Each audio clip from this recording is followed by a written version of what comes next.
আসসালামু আলাইকুম এভরিওয়ান।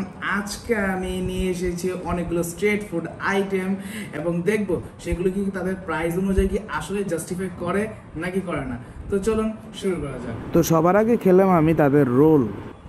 আমি যদি রোলের কথা যদি বলি, এটা খুবই শুকনো লাগছে, কিন্তু এটার প্রাইস নিয়েছে হলো 20 টাকা। আমাদের সেকেন্ড আইটেম ছিল বার্গার, যার প্রাইস নিয়েছিল 40 টাকা। সেই অনুযায়ী এটা যথেষ্ট ভালো খেতে। আমাদের 3 নাম্বার আইটেম ছিল চিকেন টিক্কা কাবাব, আর এর সাথে ছিল পরোটা। তো এটা আমি মিলিয়ে খেলাম। এক কথায় এটা অসাধারণ। এর প্রাইস নিয়েছে হলো 90 টাকা। 90 টাকা অনুযায়ী এটা খুবই ভালো ভালো টেস্ট। আর সবার লাস্টে ডেজার্ট হিসেবে ছিল পুডিং, আর এর প্রাইস নিয়েছিল 40 টাকা। তো আমার এই সব মিলে খাবারের বিল কত হয়েছে সর্বমোট সেটা আপনারা কমেন্ট বক্সে আপনারা বলবেন আমাকে। তো আমি আপনাদের কাছ থেকে বিদায় নিচ্ছি এখন। আপনারা দেখছেন মাহিমস ফুড ওয়ার্ল্ড।